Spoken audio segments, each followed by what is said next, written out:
సోకద్దని ఎన్నిసార్లు చెప్పాను? ఇన్ఫెక్షన్ వస్తుంది. ఫ్యామిలీ అంతా కూర్చొని ఉంది. ఎన్నిసార్లు చెప్పాను? ఒక టైంలో ఒక అటెండెంటే ఉండాలని. వెళ్ళండి ఇక్కడి నుంచి, వెళ్ళండి. అస్సలు వినరయ్యే. పేషెంట్ రెస్ట్ ఎప్పుడు తీసుకుంటారు? అదిగో చూడు, ఫుల్ ఫుట్ బ్రోకెన్. అరే బైక్ అంత ఫాస్ట్ గా ఎందుకు నడుపుతావు? లైఫ్ గురించి చింత లేదా? సిస్టర్, అది జాబ్ మొదటి రోజు లేట్ అయిపోతుంది. సరే సర్లే. 3 విషయాలు. ఈ కాలు నిటారుగా ఉంచాలి, స్ట్రైట్ గా. ఇంకా భోజనం పూర్తిగా తినేయాలి. రాత్రి ఫుల్ స్లీప్.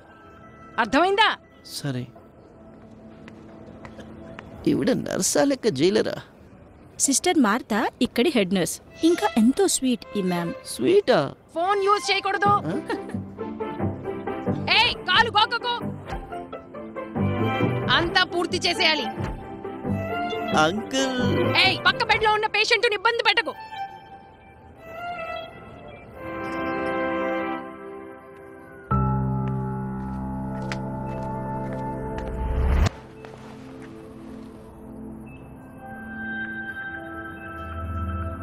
అమ్మకి ఫోన్ చేసి పిలిపించుకోవచ్చు కదా. రేపు రమ్మను. పిలవలేనండి. అమ్మ దూరంగా ఒంటరిగా వేరే పట్టణంలో ఉంటుంది. తనకి తన కొడుకు ఇక్కడ ఇలా ఉన్నట్లు. సర్లే సర్లే, పడుకో. నాకు చిన్నప్పుడు ఆరోగ్యం పాడైతే అమ్మ తన చేతులతో ప్రత్యేకంగా కిచిడీ తయారు చేసి నాకు తినిపించేది. అమ్మ చేసిన ఆ కిచిడీ నాకు మందులాగా పనిచేసేది. అలాగా? సరే, ఇంక పడుకో.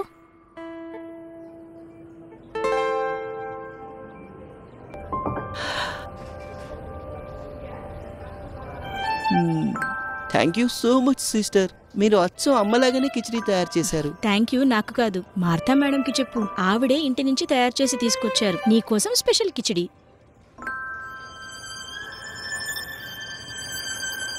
కానీ ఈ మార్తా మ్యామ్ ఎప్పుడు అంత స్ట్రిక్ట్గా ఎందుకుంటుంది? అదే కదా మరి. మా నర్సుల చీవట్లే అందరికి వినిపిస్తాయి. కానీ ఆ తిట్ల వెనక మేము చూపించే జాగ్రత్త కొన్నిసార్లు విస్మరించబడుతుంది. ఇంకా మా మార్తా మేడం, ఆవిడెంతో ప్రత్యేకం.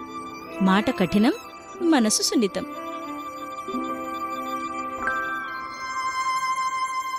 పూర్తిగా ఫినిష్ చేయాలి.